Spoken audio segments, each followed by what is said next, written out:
अस्सलाम वालेकुम। आज हमने कैल्शियम चैनल ब्लॉकर्स पढ़ने थे।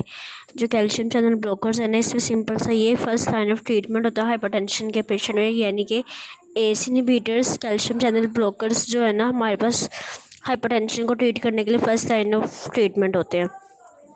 अब इसमें हमारे पास टोटल इसके 3 क्लासेज होती हैं। पहली जो क्लास होती है ना वो आती है डाइफिनाइल अल्काइलमाइन, ठीक है। इसमें ना वेरापेमिल आता है। अब यहाँ इसके जो इफ़ेक्ट्स होते हैं ना वो हार्ट के ऊपर और वेस्कुलर सिस्टम के ऊपर ना, यानी कि वेसल्स के ऊपर दोनों के सेम होते हैं। इसकी वजह से ही इसको हम लोग टैकीकार्डिया वगैरह में, अंजाइना वगैरह में, अरिथमिया वगैरह में ना हम इसको यूज़ करते हैं। उसके बाद हमारे पास आ जाते हैं बेंजोडाइज़ेपिन्स। इसमें हमारे पास आता है ड्रिलिटिज़म। उसमें ना सिंपल सा ये कह रहे हैं कि हमारे पास इसके भी सीवीएस और वेसल्स के ऊपर इफेक्ट होते हैं, लेकिन इसके कम होते हैं एज़ कम्पेयर टू वेरापेमिल के। लास्ट आता है हमारे पास डाई हाइड्रोपायरामिडीन के ना वेसल्स के ऊपर ज़्यादा इफेक्ट होते हैं एज़ कम्पेयर टू हार्ट, जिसकी वजह से हम लोग हाइपरटेंशन के लिए इसको ज़्यादा प्रेफर किया जाता है। और डिजोक्सिन वेराफिन वाली जैसी ड्रग्स है ना, इसमें क्या होता है, इसके ड्रग इंट्रैक्शन इनके साथ प्रोड्यूस होते हैं। ये इनका सिंपल सा ये मैकेनिज्म ऑफ एक्शन है कि हमारे पास जो कैल्शियम होता है ना वो कंट्रैक्टिविटी के लिए ना बहुत ज़रूरी होता है। कैल्शियम कंट्रैक्शन के लिए बहुत ज़रूरी होता है।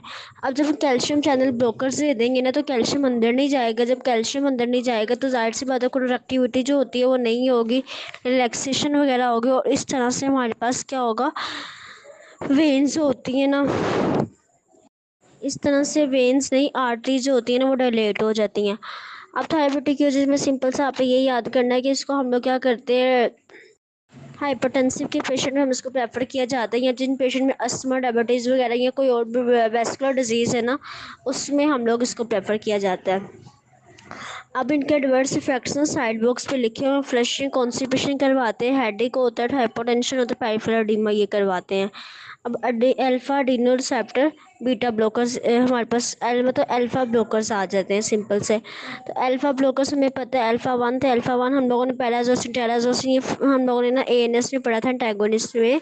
तो ये सिंपल से अल्फा जो रिसेप्टर्स होते हैं उनको ब्लॉक कर देते हैं। जब अल्फा रिसेप्टर्स ब्लॉक होते हैं तो उन्होंने जो हमारे पास काम करना होता है ना वो नहीं कर पाते, जिसकी वजह से क्या होगा, हमारे पास वैसोकंस्ट्रिक्शन नहीं होगी। वैसोकंस्ट्रिक्शन होने की बजाय वैसोडाइलेशन होगी। जो आर्टरीज होती हैं, और इसके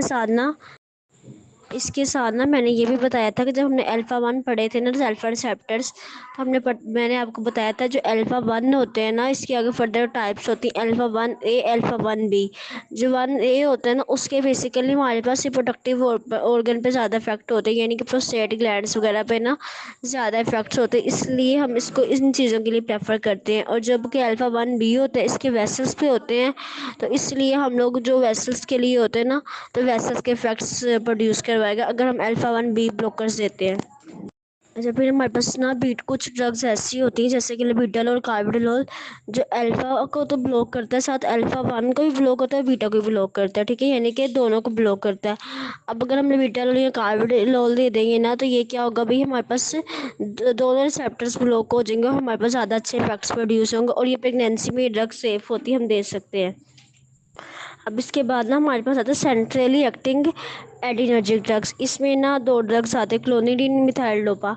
अब इनका क्या होता है, बेसिकली ये जो अल्फ़ा टू होता है ना उसको एगोनिस्ट करते हैं, ठीक है। अल्फ़ा टू एगोनिस्ट का मतलब क्या है कि ये जो अल्फ़ा टू को स्टिमुलेट करेंगे, जब अल्फ़ा टू स्टिमुलेट होगा नेगेटिव फीडबैक मैकेनिज्म ज़्यादा होगा। नेगेटिव फीडबैक मैकेनिज्म ज़्यादा होगा तो ऑटोमेटिकली जो नॉन एपिनेफ्रिन होता है ना उसकी रिलीज़ कम होगी, ठीक है। ये इसके मैकेनिज्म ऑफ एक्शन था बस। मिथाइल डोपा का भी सिंपल सा ये भी अल्फा टू का ही एगोनिस्ट होता है, और ये मिथाइल मिथाइल और एपिनेफ्रिन में कन्वर्ट होता है, और हमारे पास क्या होता है, ये भी नॉन एपिनेफ्रिन की जो रिलीज़ होती है ना उसको कम करवाता है।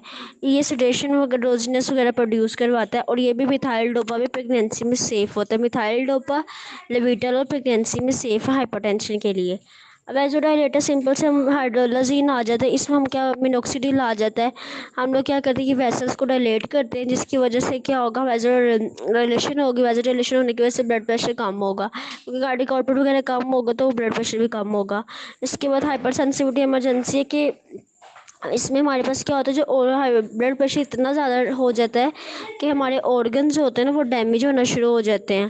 ठीक है, यानी कि ऑर्गन डैमेज होना एक हमारे पास हाइपरटेंसी की अर्जेंसी है। ठीक है, और इसको हम लोग फ़ौरन से ट्रीटमेंट करना होता है। अब अगला जो चीज़ आ जाती है वो रेजिस्टेंट हाइपरटेंशन, यानी कि हम मेडिकेशन दे रहे हैं लेकिन फिर भी पेशेंट का जो मेडिसिन वो है ना ब्लड प्रेशर वो ज़्यादा ही है। ठीक है, इसका मतलब है कि वो कम नहीं हो रहा। तो इसमें हमारे पास क्या होता है, इस कंडीशन को हम कहते हैं रेजिस्टेंट हाइपरटेंशन। यहाँ तक आपका था सिर्फ एंटी हाइपरटेंशन।